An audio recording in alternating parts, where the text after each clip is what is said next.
You see, right here is so-called American feminist, journalist, and social and political activist Gloria Steinem, who became nationally recognized as a leader of and media spokeswoman for the women's liberation movement in the late 1960s and 1970s. But did you know that she was working for the CIA? Wikipedia only pays a small amount of lip service to this little factoid, but the facts are that Miss Steinem became a media darling due to her connections to the CIA, and the feminist Ms. magazine was funded by CIA money.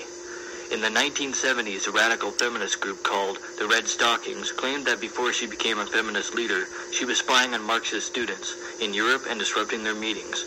Steinem was recruited by CIA's Cord Myers to direct an informal group of activists called the Independent Research Service. This was part of Myers' Congress for Cultural Freedom, which created magazines like Encounter and Partisan Review to promote a left liberal chic to oppose Marxism. Steinem attended communist-sponsored youth festivals in Europe, published a paper, reported on other participants, and helped to provoke riots. Gloria Steinem, who was from a poor and dysfunctional family and lived in a house without running water, was able to attend the elite and expensive Smith College. After she graduated, she spent 2 years in India spying for the CIA. She received a Chester Bowles Student Fellowship to study in India. This was a fellowship created by the CIA to cover Steinem's expenses in India.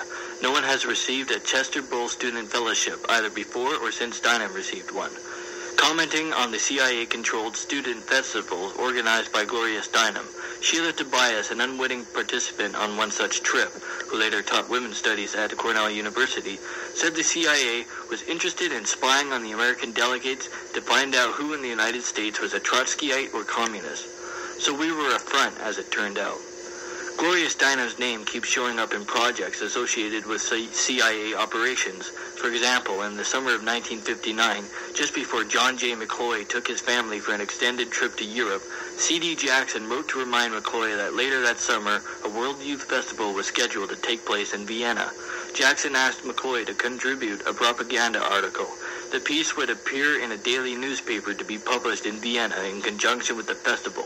McCloy agreed, and the article was published in 5 languages in a newspaper distributed by a 25-year-old Smith graduate named Gloria Steinem.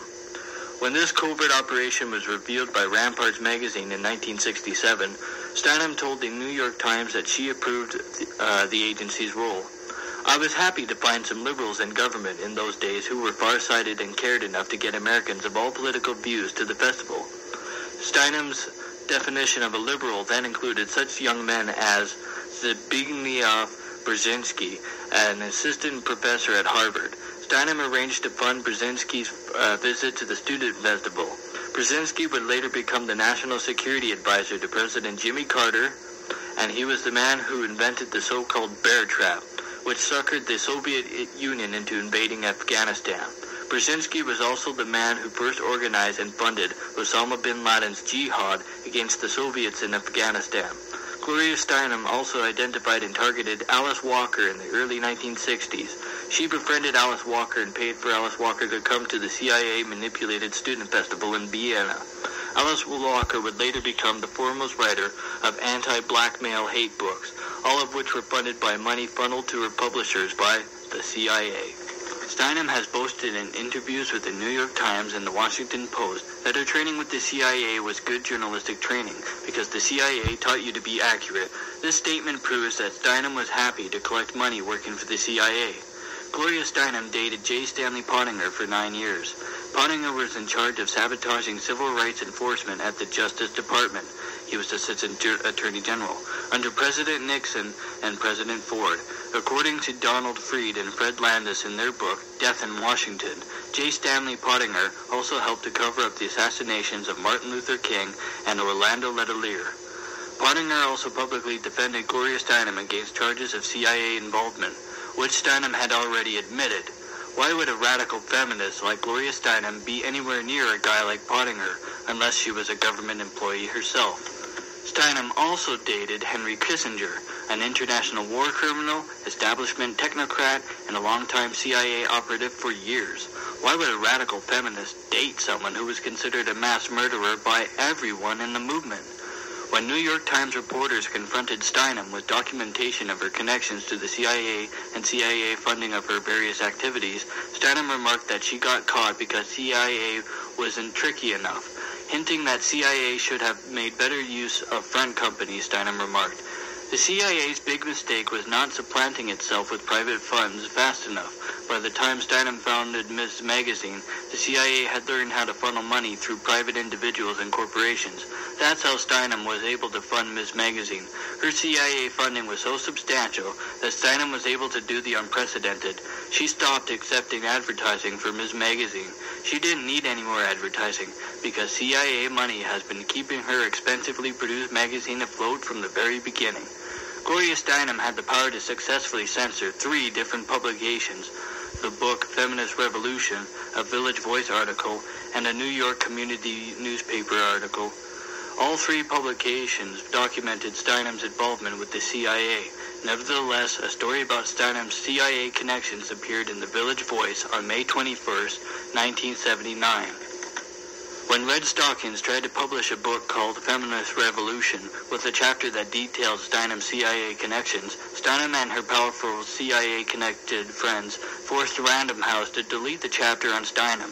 Nevertheless, the chapter on Steinem's CIA connections appeared in the Village Voice, but only after the Village Voice had been threatened by Steinem's lawyers. The book Feminist Revolution is still available. You can buy the censored version from Red Stockings for $8.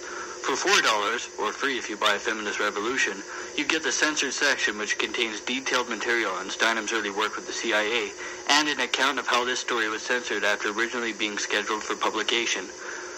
Who were the powerful people who put pressure on Random House, the Village Voice, and Red Stockings on Steinem's behalf?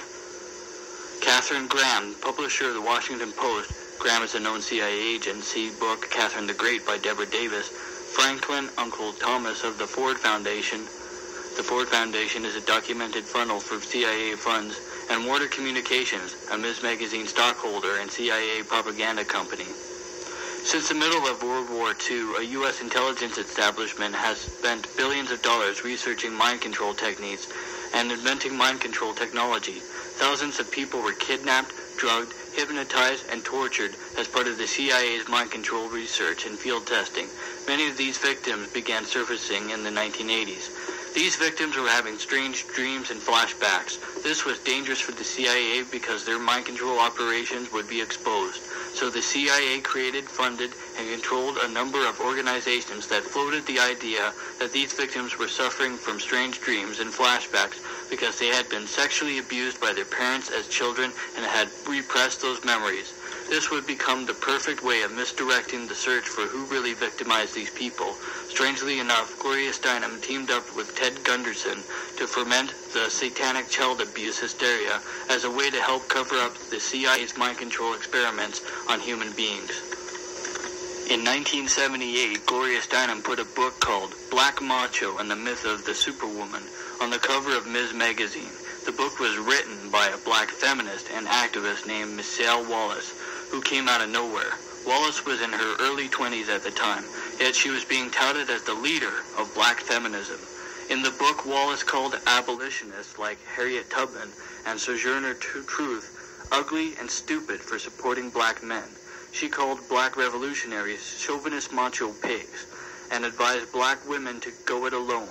Gloria Steinem said that Wallace's book would define the future of black relationships, and she pushed hard to make sure the book received massive publicity.